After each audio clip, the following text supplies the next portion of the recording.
Hey, how y'all doing out there today? My name is Kojak, aka Frederick Clark. I'm a solar electrician, and I'm out here today on my route servicing the homeowner systems that are having problems. I'm currently at my first stop. The homeowner is experiencing that their panels on the roof are not working, so I'm here to diagnostic and to determine what is the issue with their system. So I'm gonna bring you guys along with me, um, give you tips, pointers on what to look for, what to look at, and also just share a little bit about myself, my life, and the difference of having this trade or having this knowledge has made for me. So guys, come along. I'm about to suit up, put on my gear, get ready to go out here and see what it do. I trust everybody's having a fabulous day so far.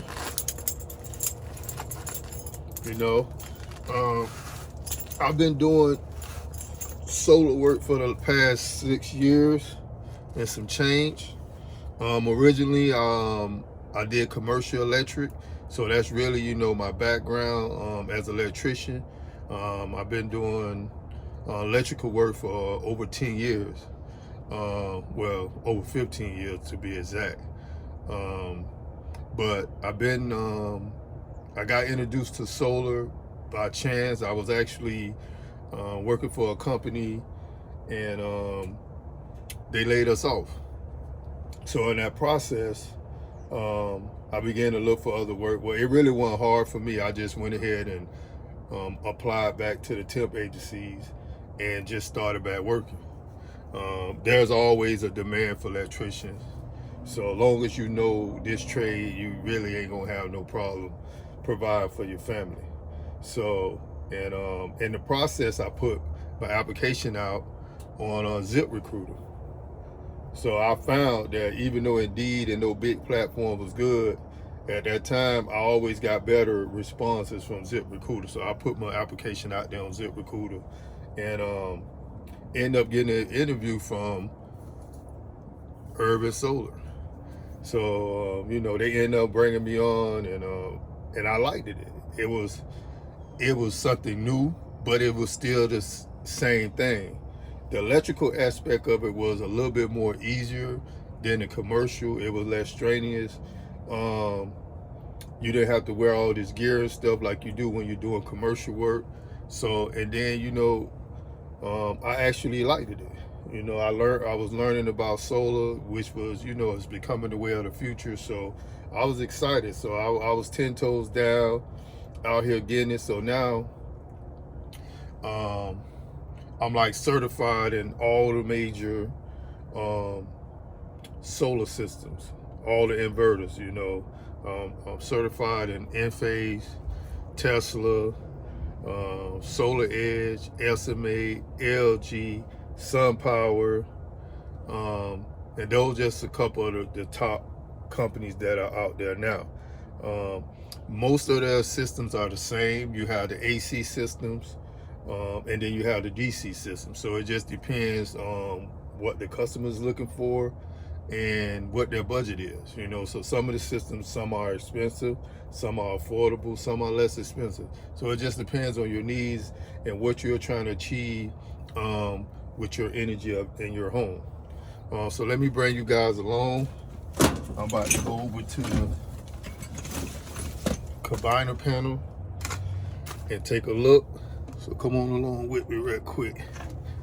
So yeah, like I said, guys out there that's in between jobs and trying to look for something to do that's meaningful, that's profitable, that can put some good money in your pocket. So as you see, we have right here is the solar combiner from Enphase. We have the disconnect, and then we also have the pipe going up. That is the power from the sub panel in the house, and this is the conduit for the solar up to the roof. So I'm about to go up in here troubleshoot, check my voltages, and see why we're not getting any solar production from the system.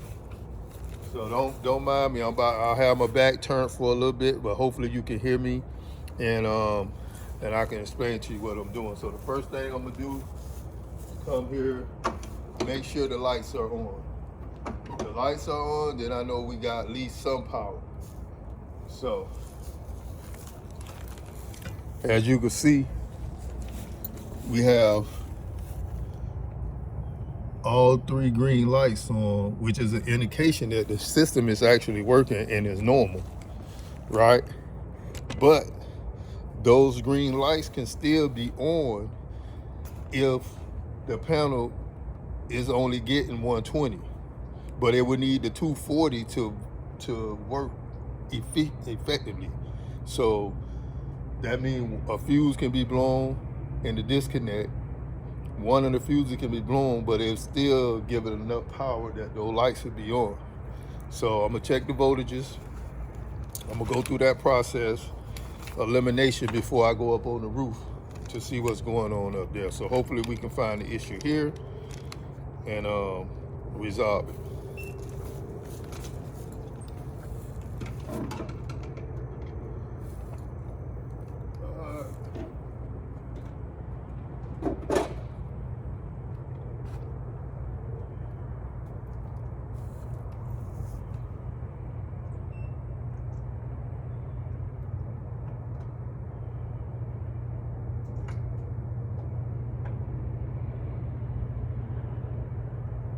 All right, so I got my 240 coming in from the sub panel in the house, and then I also have my 240 coming out to the combiner. So now I'm gonna go in the combiner and see what's going on in there.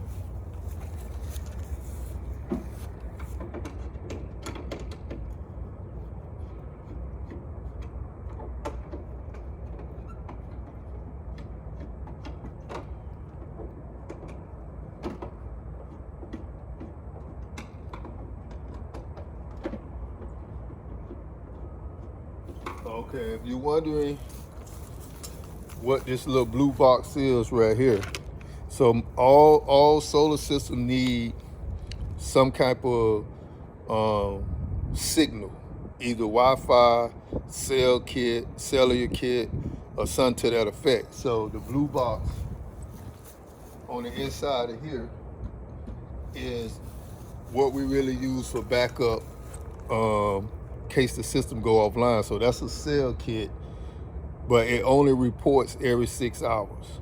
So if the homeowner Wi-Fi go down, their updates will be stagnated. They'll be looking at the system all day and it really won't change because, like I said, it updates every 6 hours. And then if there's any time the signal is going in and out, it just keeps starting over.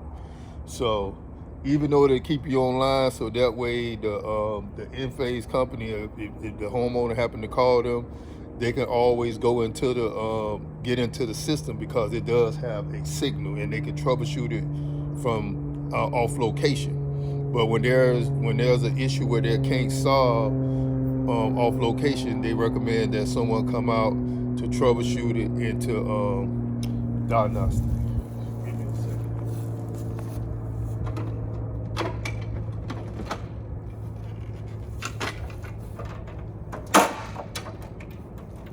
Just take that out, get it out the way, give you guys a close-up look of what's going on over here. Look like whoever did the work did a pretty good, clean job. Now, I don't agree with all these zip ties, you know, because one thing, you know, the work looked pretty good. You got 60 amp fuses. So everything looked good. They zip tied it up to death. So I don't really agree with all them zip ties because I always think about, as an electrician, I always think about the guy that come out behind me. You know, you don't want to make your work more complicated. So then if something happens and then another electrician has to come out after you, I have to sit here and pop all them zip ties loose just to be able to do anything with the wires. So that's just time consuming. So I don't do that when I do my installs. I notice a lot of people do it to try to make their stuff look good. But look, if you shorten the wire, if you creep the wire real good, you could get the wire to set it up real pretty without zip tying it. So I don't really do that, only less if I'm doing big service jobs where we got the big wires that you can't really get in place, then I'll zip tie them to hold them where they need to be. But that's a little too much. So what I'm gonna do here is check the combiner, make sure I'm getting the correct voltage on here. Alright, so I got the correct 240. I got my 120 on each string. Alright, so let's see what's going on with the solar breakers. Everything look good there. Alright, just gonna check all the circuits just to make sure that we got correct voltage flowing in here. Okay. So now all my voltage is good. So I don't see anything evident to why the panels are not reporting from the roof. Okay, so now what I'm gonna do now, since we got sun, I'm gonna go ahead and check the amperage and see if any voltage is coming down from the roof to the breakers. So basically you just go in and you put your voltmeter on amps. You just put your voltmeter on amps, and then you go ahead and then you put the clamp on it. And that will allow you to see if each solar screen is producing any energy. So on screen 2, I'm getting 4.87, which shows that there is solar production on the roof.